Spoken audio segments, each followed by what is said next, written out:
एक बार फिर से आपको दिल्ली चलते हैं लोकसभा, जहां पर ट्रिपल तलाक बिल पर बहस जारी है। On 23, hence I oppose the ordinance route of legislation. Sir, I am coming to the bill. Sir, I am coming to the bill. Sir, I have the time. As per the rules, I have the. Please, I will. Sir, coming to the contents of the bill. The contents of the ordinance and the bill are against the interests of the Muslim men and women. Why I will? Sir, as per the statement of objects and reason, the bill is intended to prevent the discrimination of Muslim women and for the empowerment of the Muslim women. The Supreme Court judgment in Sayara Banu versus Union of India, which was held on 22nd of August 2017, Talaq-e-Bid'ah, that is an instantaneous and irrevocable divorce by a Muslim husband on his wife is null and void. This is the Supreme Court judgment on 22nd August 2017. That means an instantaneous and irrevocable divorce made by a Muslim husband on his wife is null and void, means it is void ab initio. That means the marriage has no legal sanction, no legal sanctity. The marriage status is still subsisting. That is the position. Then I would like to know, then what is the need for a new law on triple talaq, as the Supreme Court verdict is the law of the land? And one of the fundamental maxims of criminal jurisprudence I would like to quote, nullum crimen sine injuria, unquote. That means no person shall be punished for an act that does not prove to be significantly harmful to anyone. Here, sir, after 22nd August 2017, that is after the pronouncement of the judgment, an act of triple talaq-e-bid'ah does not in any way harms or violate the rights of a Muslim woman wife unless the husband refuses to perform the conjugal responsibilities duties upon him, or the wife.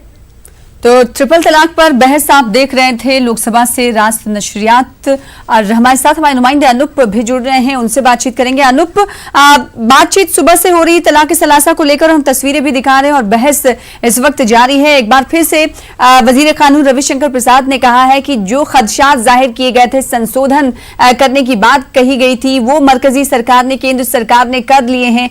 अब opposition पार्टियों को कोई दिक्कत, कोई परेशानी नहीं होनी चाहिए। देखिए, जिस तरह से रविशंकर प्रसाद लगातार ये कह रहे हैं और सरकार की तरफ से भी ये कहा गया है कि कुछ आपत्तियां विपक्ष की तरफ से उठाई गई थी, उसका संशोधन कर दिया गया है। ऐसे में चूंकि ये सामाजिक सुधार से जुड़ा हुआ बिल है, ऐसे में सभी विपक्षी पार्टियां साथ आए और इसका समर्थन करें। लेकिन सरकार के सामने बहुत चुनौती है। लोकसभा में तो पास कराया जा सकता है ये बिल, लेकिन राज्यसभा में ये कैसे बिल पास करवा पाएगी सरकार, ये बहुत बड़ा सवाल है, क्योंकि एनडीए के ही घटक दल जेडीयू पूरी तरह से आश्वस्त नहीं है सरकार की जेडीयू इस बिल का समर्थन करेगी। जेडीयू की तरफ से आधिकारिक रूप से कहा गया है कि वो मौजूदा स्वरूप में इस बिल का वो समर्थन नहीं करती है। हालांकि सरकार की तरफ से एक बार और फिर से कोशिश की गई है कि ये बिल पास करा लिया जाए। आज अगर पहले की तरह देखें, जो शेड्यूल सत्र है उसके मुताबिक कल आखिरी दिन बचा हुआ है, और वैसे में सरकार ने आज लोकसभा में इसको चर्चा के लिए लाया है। लोकसभा में पास कराया जा सकता है। हालांकि देखिए, खबर ये आ रही है कि 6 तारीख तक इस सेशन को बढ़ाया गया है। ऐसे में देखना होगा कि सरकार इसको राज्यसभा में कैसे इस बिल को पास करा पाती है, क्योंकि राज्यसभा में सरकार के पास संख्या बल नहीं है। सरकार को यह बात पता है कि अभी थोड़ा और वक्त लगेगा जब आसानी से इस बिल को पास कराया जा सके। सबसे बड़ी बात बता दूं कि जिस तरीके से कुछ सहयोगी पार्टियां भी है, वो भी इस मौजूदा स्वरूप में सरकार के साथ खड़ी नहीं है, तो ये वाकई सरकार के लिए चिंता का विषय कह सकते हैं। जाहिर सी बात है, हमने देखा कि जेडीयू मुखालिफत कर रही है, सामने आकर वो कह रही है कि वो बीजेपी के साथ इस बिल को लेकर साथ में साथ होती हुई नहीं नजर आएगी, और इस ताल्लुक से उन्होंने बयान भी जारी कर दिया है। हमने देखा अनूप, लेकिन जो सवाल हमने आपसे किया था वो ये कि बार बार अब रविशंकर प्रसाद की जानिब से इस बात पर जोर दिया गया कि अपोजिशन पार्टियों ने जिन चीज़ों का जिक्र किया था कि इस बिल में ये चीज़ें नहीं होनी चाहिए, मसलन पड़ोसियों को शामिल किया गया, ब्लड रिलेटिव को लेकर सवाल उठाए गए थे, वहीं समझौते की गुंजाइश होनी चाहिए, इस पर बात रखी गई थी इस बिल में जिसे लाया गया है। और साथ ही साथ उन्होंने कहा कि बेल की बात पहले नहीं थी, अब बेल की भी बात की गई है, यानी मजिस्ट्रेट पत्नी का, मतलब वाइफ का पक्ष सुनने के बाद मौक़िफ़ स्टैंड सुनने के बाद वो मजिस्ट्रेट के जरिए उस बंदे को, शख्स को बेल मिल सकती है। तो रविशंकर प्रसाद का सीधे तौर पर यही कहना है कि जब तमाम खदशात जो जाहिर किए जा रहे थे विपक्षी पार्टी की तरफ से, उन तमाम चीज़ों को दूर कर लिया गया, इस बिल में वो तमाम चीज़ें शामिल कर ली गई हैं, फिर आखिर क्यों अपोजिशन जो है इस मामले पर अपना पहले वाला ही मौक़िफ़ जो है, अपना पहले वाला स्टैंड रख रही है? देखिए, बता दूं कि विपक्ष ने कई आपत्तियां दर्ज कराई थी। सरकार ने, सही रविशंकर प्रसाद ने भी कहा कि कई जो आपत्तियां थी उसको संशोधित कर दिया गया है इस बिल में। लेकिन अभी जो विपक्ष कह रही है कि जिस तरह से इसको क्रिमिनल ऑफेंस बनाया गया है, यानी कि अगर इंस्टेंट ट्रिपल तलाक का कोई आरोपी होता है तो उसकी गिरफ्तारी हो जाएगी, उन्हें सजा का प्रावधान है, उसको लेकर के विपक्ष जो है वो विरोध दर्ज करा रहा है। और उसका साफ तौर से कहना है कि इंटेंशनली अगर कोई फंसाने की कोशिश करता है तो उसमें जो पुरुष है वो फंस सकते हैं, और उसको सीधा अगर वो जेल जाते हैं, उसको जमानत नहीं अगर मिलता है तो उसमें समस्या खड़ी हो जाएगी, उसमें किसी तरह का चांस, बचने का चांस जो है नहीं मिल पाएगा। दूसरी बात है कि जो पत्नी है उनका कौन आगे देखभाल करेगा, अगर बच्चे हैं तो उनका देखभाल कौन करेगा। तो कई तरह की आपत्तियां जो अभी भी मौजूद हैं विपक्ष की तरफ से। लेकिन सरकार लगातार कह रही है कि इस बिल में जो भी विपक्ष चाहती थी, विपक्ष की तरफ से जो कहा गया था उसको संशोधित किया गया है। ये समाज सुधार से जुड़ा हुआ बिल है। ऐसे में सभी राजनीतिक पार्टियां एक मंच पर आकर इस बिल का समर्थन करें। लेकिन दूसरी तरफ सोनिया गांधी ने तमाम राजनीतिक पार्टियां, जो विपक्षी पार्टियां, उनसे बात करके कह सकते हैं कि उसमें एक समर्थन बनाने की कोशिश की है। और सरकार के लिए ये भी झटका है कि जेडीयू सरीखी पार्टियां भी जो है वो इस बिल पर सरकार का समर्थन नहीं कर रही है। जी, अनूप, हम लगातार बहस भी देख रहे हैं, तमाम अरकान पार्लियामेंट के अपोजिशन के जानिब से इस बिल पर अपना रद्द-ए-अमल का इजहार किया जा रहा, अपना पक्ष वो रखते हुए नजर आ रहे हैं। ऐसे में रविशंकर प्रसाद के इस बयान के बाद कि उन्होंने तमाम जो मांगे की गई थी उस संशोधन कर लिए गए, अमेंडमेंट्स कर दिए गए हैं, तो क्या कुछ पार्टियों में, अपोजिशन पार्टियों में कुछ नरमी दिखाई देने वाली है अगर आज देखा जाए तो? देखिए, सरकार का स्टैंड बहुत पुराना है। सरकार लगातार कोशिश कर रही है कि विपक्षी पार्टियों को किसी तरीके से कन्विंस कर लिया जाए। और जिस तरीके से अभी आपने रविशंकर प्रसाद को देखा, कई तरह के उदाहरण दिए, कई देशों का उन्होंने उदाहरण रखा। ये लगातार सरकार की तरफ से और कानून मंत्री की तरफ से ये दिया जाता है। लेकिन इस मसले पर जो विपक्ष की मांगे हैं, जो विपक्ष लगातार चाहता है, विपक्ष उस मुद्दे पर अड़ा हुआ है। और सबसे बड़ी बात बताओ कि सरकार के लिए झटका तब लगता है जब जेडीयू सरीखी जैसी पार्टियां या बीजेडी जैसी पार्टियां अगर सरकार के समर्थन पर नहीं खड़ी होती है, तो ये वाकई सरकार के लिए सोचने वाली बात है। लोकसभा में सरकार जरूर इस बिल को बहुत आसानी से पास करवा लेगी, लेकिन असली मुसीबत और चुनौती कहें, इनको राज्यसभा में होने वाला है। क्योंकि राज्यसभा में संख्या बल के मुताबिक संख्या सरकार के साथ नहीं है, संख्या होने में उन्हें वक्त लगेगा। इसलिए अगर विपक्षी पार्टियों का समर्थन नहीं होता तो फिर 3 तलाक बिल राज्यसभा में पास कराना सरकार के लिए आसान काम नहीं होगा। जी, राज्यसभा से जाहिर सी बात है, हमने देखा है कि 2 बार जब लोकसभा से ये बिल पास हुआ, दोनों मर्तबा राज्यसभा में मुसीबत आन पड़ी और ये बिल पास नहीं हो पाया, जिसके बाद फिर कई बार ऑर्डिनेंस सरकार को लाना पड़ा। ऐसे में सियासी जानकार ये भी मानते हैं कि राज्यसभा में जो नंबर है वो नंबर आने वाले 1, 2, 3 महीनों के अंदर जो है बीजेपी के पक्ष में होते हुए दिखाई देंगे। तो क्या ऐसा समझा जाए कि जो राज्यसभा में मुश्किलें थी बीजेपी के सामने, वो आने वाले दिनों में वो मुश्किलें इस बिल को लेकर खत्म हो सकती हैं?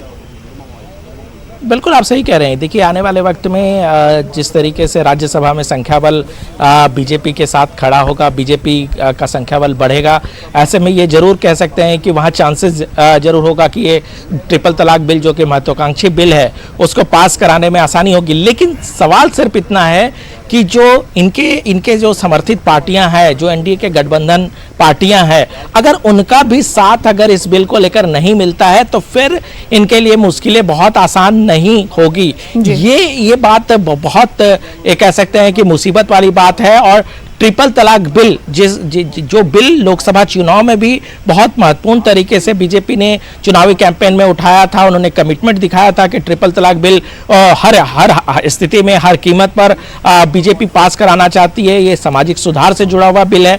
ऐसे में अपने वादे को कैसे पूरा कर पाएगी बीजेपी, क्योंकि अगर 5-7 सीटें अगर बढ़ भी जाती है और इनके गठबंधन पार्टियां भी अगर इनके साथ नहीं खड़ा होती है तो वाकई ये इतना आसान नहीं होगा राज्यसभा में भी पास कराना। तो चुनौतियां बहुत ज्यादा है। हाँ, इतना जरूर कह सकते हैं कि अगर 2-3 महीने और बीत जाए तो संख्या बल के मुताबिक बीजेपी ज्यादा मजबूत रहेगी और अपनी बातों को ज्यादा मजबूती से वो रह सकते हैं। जी अनूप, हम बात जेडीयू की कर रहे हैं। लगातार आपने भी इसका जिक्र किया क्योंकि जेडीयू की राह मरकजी सरकार से बिल्कुल अलग है इस बिल को लेकर। ऐसे में क्या लगता है कि मरकजी सरकार की तरफ से जेडीयू से इस पर बातचीत करने की कोशिश की जाएगी या फिर मनाने की कोशिश की जाएगी? देखिए, जेडीयू का स्टैंड साफ है। जेडीयू इसका विरोध कर रही है। हाउस के अंदर जेडीयू किस तरीके से विरोध करेगा, जेडीयू उस पे विपक्ष में वोटिंग जेडीयू का होगा या फिर वो अब्सटेन करेंगे, इसका अभी तक खुलासा नहीं हो पाया है। ये जाहिर सी बात है, सरकार जरूर कोशिश करेगी कि जो इनके गठबंधन पार्टियां हैं वो इनके साथ खड़ी रहे और किसी भी तरीके से इस बिल को पास कराया जाए। जहां तक सरकार की बात है, सरकार सभी राजनीतिक पार्टियों को, न केवल जेडीयू बल्कि सभी राजनीतिक पार्टियों से अपील कर चुकी है। इसके लिए बाकायदा बैठक की जा चुकी है, सभी राजनीतिक पार्टियों से राय मशवरा किया जा चुका है, सभी से अपील की जा चुकी है कि इस बिल का समर्थन करें। लेकिन इसका असर बहुत ज्यादा नहीं पड़ रहा। जो सैद्धांतिक रूप से मौजूदा स्वरूप में, जो बिल का जो मौजूदा स्वरूप है उसका जो विरोध कर रहे हैं उसमें बहुत ज्यादा तब्दीली नहीं आ रही है। और जिस तरीके से सोनिया गांधी ने कल सभी राजनीतिक पार्टियां, जो विपक्षी पार्टियां, उनसे उन्होंने बात की और कहा कि ट्रिपल तलाक बिल के वो विरोध में खड़े हों, और उसमें सोनिया गांधी कहीं ना कहीं सफलता उनको मिला है। कई राजनीतिक पार्टियों ने सीधे समर्थन किया है कि हाँ, ये बिल पास नहीं होना चाहिए। लोकसभा में संख्या बल सरकार के साथ है, बहुत ज्यादा मुसीबत नहीं है, चाहे वो जेडीयू साथ दे ना दे, लेकिन दिक्कतों का सामना उन्हें राज्यसभा में करना पड़ेगा, जहां उनके अपने भी इस बिल के साथ नहीं खड़े हैं। जी अनूप, इस बिल को लेकर हमेशा से इस पर सवाल उठते रहे हैं। अगर बात खवातीन, मुस्लिम खवातीन के हुकूक की जाए तो मरकजी सरकार ये कहती है, केंद्र सरकार ये कहती है कि उनके अधिकार को दिलाने वाला ये बिल है। तो वहीं अगर अपोजिशन पार्टियों की बात की जाए, उनकी तरफ से कहा जाता है कि सिर्फ और सिर्फ मुस्लिम खवातीन की इतनी चिंता सरकार को क्यों है, क्योंकि दिगर अगर बात करें मज़ाहिब में तो उसमें डाइवोर्स के केसेस ज़्यादा हैं। देखिए, विपक्ष के अपने तर्क हैं, विपक्ष लगातार इस मुद्दे को उठा रहा है। जहां तक अगर कांग्रेस और दूसरी राजनीतिक पार्टियों की बात करें तो वो ये कभी नहीं कहते हैं कि वो ट्रिपल तलाक बिल जो आ रहा है या ट्रिपल तलाक बिल खत्म हो, इसके विरोध में वो खड़े हैं। वो कभी नहीं, कतई नहीं चाहते हैं। उनका सिर्फ इतना कहना है कि जो मौजूदा स्वरूप है बिल का, उसमें संशोधन होना चाहिए और ऐसे में विपक्ष की तरफ से जी। तो क्या लगता है कि सरकार आने वाले दिनों में, ऐसा इम्कान तो जाहिर नहीं किया जा रहा है, मुश्किल है, लेकिन क्या लगता है कि अपोजिशन पार्टियां फिर एक बार यही कहती हुई नजर आएंगी कि सेलेक्ट कमेटी के पास भेजा जाए, और सेलेक्ट कमेटी के पास अगर भेजा जाता है तो क्या लगता है कि इस बिल को लेकर क्या कुछ स्वरूप मिलेगा? देखिए, विपक्ष कहेगी नहीं, विपक्ष कह रही है लगातार कि इस बिल को जल्दबाजी में पास ना कराया जाए। ये वाकई 3 तलाक बिल जो है बहुत महत्वपूर्ण बिल है। ये जो कुरीति है वो खत्म होनी चाहिए, लेकिन जल्दबाजी में ना पास कराई जाए। अगर इसमें कुछ संशोधन चाहिए जो बेहतरी के लिए हो सकता है, उसके लिए इस बिल को सेलेक्ट कमेटी भेजा जाए और सेलेक्ट कमेटी जो रिकमेंडेशन करेगी आगे आने वाले वक्त में, उसको लेकर के सरकार सदन में आए और उसको पास कराए।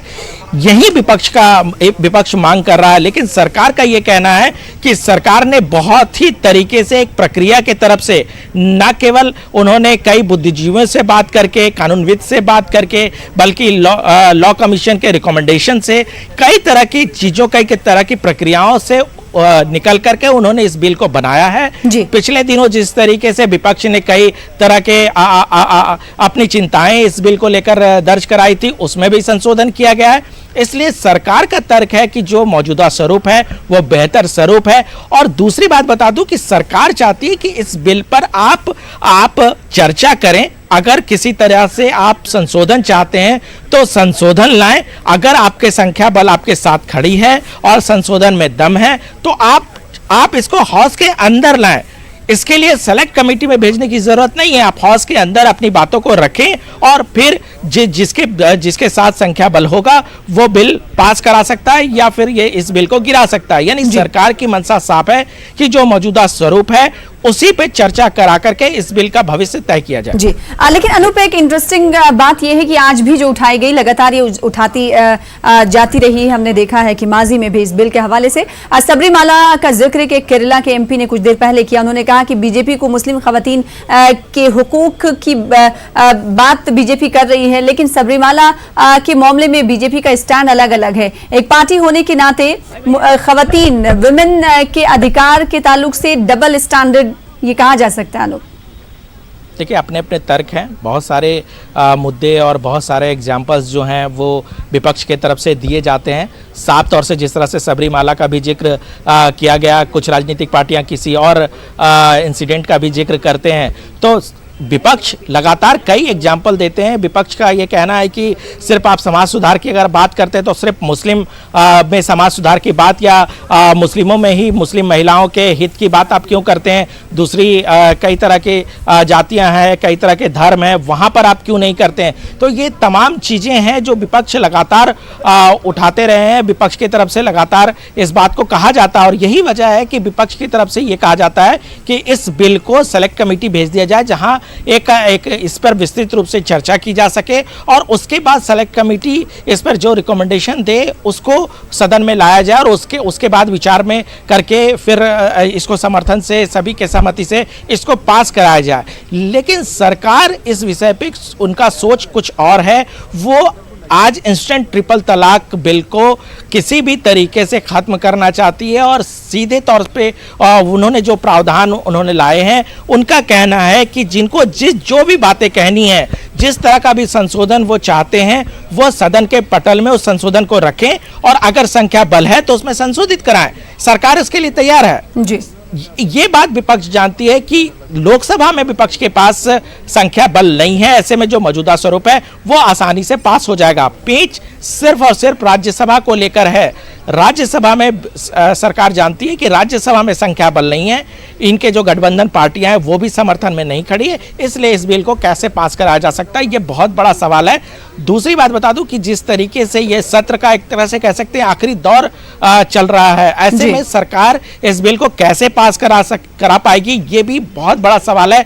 क्योंकि अगर कुछ दिनों के लिए सत्र बढ़ा भी दिया जाए तो राज्यसभा में इस बिल को कैसे पास कराया जा पाएगा, ये बहुत बड़ा सवाल है जो सरकार के लिए वाकई चिंता कह सकते हैं, सरकार के लिए चिंता का विषय है। जाहिर सी बात है, अब देखना ये होगा कि हर बार जिस तरीके से 2 बार लोकसभा से ये बिल पास हुआ, इम्कान यही जाहिर किया जा रहा है कि एक बार फिर से लोकसभा से ये बिल पास हो जाएगा, लेकिन मुश्किल राहें जो है राज्यसभा में ही इस बिल के लिए होंगी। अनूप हमारे साथ बने रहें, छोटे से ब्रेक के लिए रुकेंगे, ब्रेक के बाद चल लौटेंगे।